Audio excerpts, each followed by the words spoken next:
Welcome to Popternative, where we dive into topical discussions from the worlds of pop culture, social media, and sports. Here is your host, Peter Remoliotis, aka PD Beats.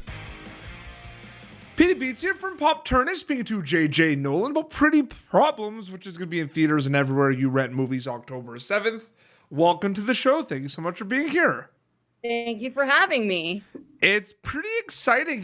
So the film got some awards at South by Southwest, did the festival run and everything. Now we're kind of getting into the fall, getting to October, where we're all kind of getting past like the summer blues, so to speak, and we're back at work, we're watching stuff. Now more people get a chance to see this film. What's that transition like for you, would you say? It doing the festivals and now people can go to see it in the theater, watch it at home. What's that like for you? I'm curious about that. I think I'll see a real difference once people are actually able to watch it in the theaters or at home. I think that's going to be the moment where I'm like, oh, we really did that. And now it's kind of done. Right now we're still like ramping up for, and there's been the whole process has been there's been so many layers and different iterations of how this film was gonna like get shot, and then there was COVID, and then to be here now is pretty crazy. Yeah, it's gonna be even more real when people can actually watch it. I can't even imagine those days, because I find it really cool. Like, the writers of the movie are also in the movie, which I think is really cool. And I always love that, to be honest with you, because I always thought that's a cool thing, because they're naturally just wearing many hats. And like, I feel like the creative juices have just never stopped flowing for them, right? For your yeah, exactly. I was going to say, you have to know the story so well. Yeah, they have to really know the story. Absolutely. So my question is, what are those conversations like with your fellow actors who also wrote the movie? Like, I'm curious about that. What are some of those conversations like throughout the filming process? They were extremely collaborative. Yep.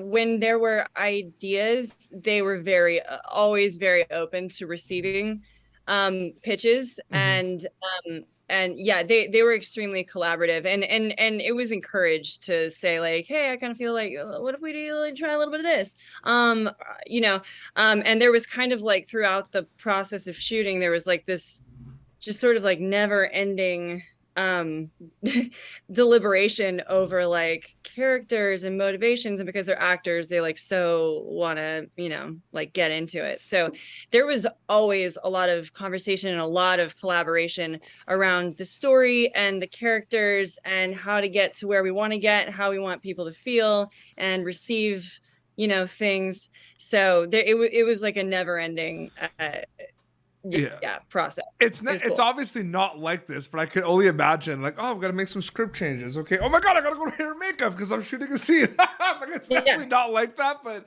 I always... I don't know how because I've produced and it was like a really... Sometimes I was like, wow, it is really nice to just be talent. I mean, it was I was like, that's a lot of work. Y'all are doing a lot more work, and there were I don't like doing my own hair and makeup, so I was like, but Britt was like doing her own makeup because she likes it to be done a certain way, and she knows she knows how she wants it done, and so she was actually like doing her own makeup and hair while also wearing all these other hats, and I was just like, I'm a princess, take care of me, I can't do anything. I know, it's crazy. There's a lot happening in the film. A lot of characters going through a lot of things. I think there's some characters that are trying to figure life out, basically. I think that's kind of a big thing about the movie. And I kind of go back to the pandemic, JJ, where we've been doing a lot of self-reflection, a lot of soul searching, because we've had the time to do it. We were at home for a lot of this. So I'm just curious, because like, Pretty Problems, I feel like because of the pandemic, because we've been doing a lot of that self-reflection, I feel like it becomes a little bit more relatable because of that. Because the characters are also like finding themselves. Have you ever thought about that at all? I don't know if I really put it under. I don't know if I thought about it in that way, like because of the pandemic, but that does make sense because a lot of people were, it raises a lot of questions naturally. Because it really gives the audience a chance to take a long, hard look in the mirror. So I do think that would be true. I think that the audiences would definitely relate more to it now because we've had so much time to ponder our lives and like who we really are and who we really want to be. I could see how that would be. I'm going to be honest with you, those are the projects that I love. I love seeing the characters trying to figure out what is going on and what they want to do.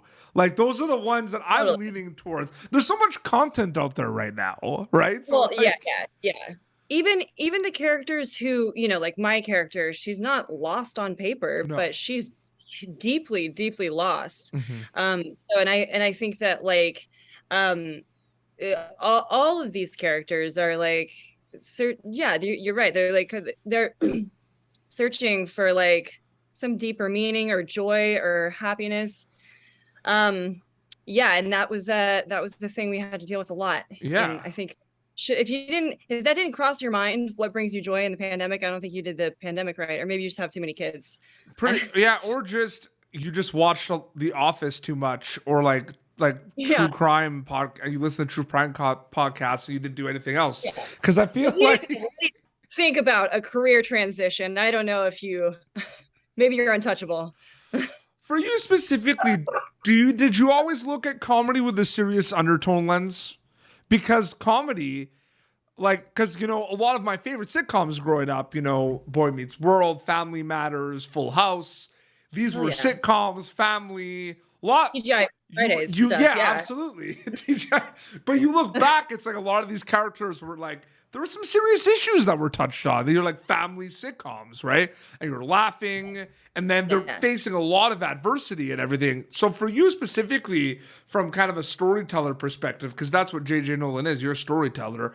Did you always see comedy with a serious undertone, like lens, so to speak?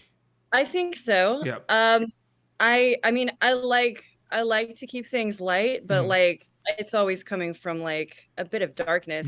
I grew up on like the same sitcoms as you. I like this just popped into my head. Did you ever watch Dinosaurs? Of course, Baby Sinclair, absolutely. Not the mama, absolutely. I'm the baby, not the mama. Not the mama. So whenever we would go, I'm gonna date myself. Are you talking about how that show ended? Is that what you're going to? What I was gonna bring up was like the Hurling Day episode. Do you remember? Or the episode where they found like drugs? Do you like? I mean, we're going. Like you're the plant. So this was the show. This was what I would always. This was my go-to whenever we went to Blockbusters, and I was a kid. I like couldn't even see over the counter. This was my go-to. I was like, I want to see dinosaurs, and every time we went to rent, stuff at Blockbusters, it was dinosaurs. I was obsessed with it, and watching it again as an adult when whoa, I was like, holy. What they're literally throwing their the reason why I remember those episodes is because I remember going to for like a chicken wing Thursday night with my buddies, just like having some drinks and everything. We were talking about dinosaurs. This was like years ago, but we were talking about like some of these episodes, and I didn't remember the episodes. Like I didn't remember the hurling. I don't remember them, but like they remember them. But I remember the one where they were like doing like weed and drugs, and they found a plant. And I remember. Like even the Muppets, like everything there's so much dark, like adult content that is like twisted into like, this like youthful, like it's digestible for both kids and adults. One of my favorite movies is The Labyrinth, and like it's just it's a really, really dark tale about a girl coming into her womanhood. And like, so I think I grew up on a lot of this like darkness, but it's like really fun to watch. Absolutely. I even look at some of the cartoons I grew up, like just simple like SpongeBob, Fairly Odd Parents. there's some like it's intent. Yeah, there's some crazy things that are in that. You know what I mean? Adult stuff happening in there. When you really pay attention as an adult, you're like, what? I gotta go back right after this interview. I'm gonna go watch like dinosaur episodes. And I'm a huge. I have all of the dinosaurs DVDs. I got them for my brother for Christmas one year, and then I kept them and gave him something shittier. But not. Oh my god! Not the mama was so good. I'm the baby, not the mama. Baby Sinclair. What was some? You know. There's always going to be learning experiences. Like, you could be working for many, many years. It depends on the project. You might have your groove, you're used to everything. There's always going to be kind of like learning lessons, I feel like. And, you know, certain things you had to do that you weren't used to, or like maybe working with different people. For Pretty Problems, what were some specific like learning experiences, like working on this specifically? Yeah, well, God. First of all, the way that the movie even came into fruition was like very eye-opening. Like, holy shit, like you can do that. You can take a bunch of your friends and like actually get something done, and then it can actually go this far. And we had like an amazing location, so we got very lucky with the location. But yeah, just like learning I mean, I learned a lot like about how things can get shot.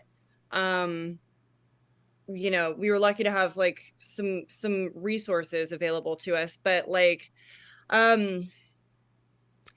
yeah, just as far as like the shooting and the production, I learned a lot from Kestrin. I learned a lot from the other actors. I mean, watching Graham Outerbridge do improv was just a lesson in comedy. He didn't know where he was going, but he was just so like, he would always give this like consistently grounded, amazing, hilarious performance. Well, yeah, it's funny you say that too, because it's very funny and there's a lot happening, and you feel like, oh, like comedy, you could just like throw it on in the background while you eat like some pizza and like do some work. But like, I feel like this movie is not necessarily the go-to like passive watching movie. Like, I like to pay attention with this. Do you know what I mean by that? Like, yeah. I think you would miss a lot. There's it's a lot of it's so nuanced too. And like it was like another lesson in like nuanced performances, like watching the other actors, especially when we would do like, because we would do it as scripted, and then sometimes we would get to do a cast and be like, all right, now riff. So we would make sure that we always had like the script, and then we would riff and just seeing where people would go. I loved it. It was incredibly enjoyable. Oh, absolutely. Yeah, but like there was a lot to learn about. God, just like like the story too, and like making sure that we're sticking to. The question was always like, what do we want to say? Like, what are we trying to say? What's the message? Absolutely, yeah. So always getting to collaborate and like make sure that we are saying what we want to say. And like every night we would just like discuss endlessly, you know, characters, motivations and stuff, like the stuff I talked about earlier, and getting to like just like just really collaborate, but always making sure that we're telling the same story that we're trying to tell. And yeah, JJ, thank you so much for coming on Pop Turd. It was so great chatting with you. Having me. This was so awesome. Pretty Problems going to be available theaters and wherever you rent movies October 7th. So they could check it out. Won an audience award at South by Southwest. Is awesome. They could check it out. You are great in the film, I just want to say. Thank you. You have Instagram, right? That's where people can keep up to date with? I do. Is it just your name? Is it just JJ Nolan? Yeah, I actually just changed it to my name. I'm trying to get JJ Nolan, but that one is taken right now. But so for now, it's the JJ Nolan. The JJ Nolan, absolutely. I wanted to be JJ Nolan. Hopefully by the time this airs, that's pretty authentic though. It's pretty legit. Like it's not JJ Nolan, it's the JJ Nolan. The JJ Nolan. I know. I was like, yeah. I just changed it from JJ Abrams, and it was really confusing the shit out of people. There were reviews out there that like said JJ Abrams. And I was like, oh no, I just worked on a movie and they accidentally put JJ Abrams on the call sheet. So then I showed up and I was like, everyone was like, wow. Sorry. Oh my goodness. JJ Abrams. I changed it. Okay. The JJ Nolan. This has been Popternative, youtube.com/Popturn for previous episodes. Look out for Pretty Problems on IFC, which is going to be available October 7th in theaters and wherever you rent movies. Until next time, it's JJ Nolan and PD Beats signing off. Thank you for tuning in to Popternative. Make sure to check out our past episodes of Popternative on YouTube. Be sure to like Popternative on Facebook and follow us on Twitter. This has been an Autograph Communications production.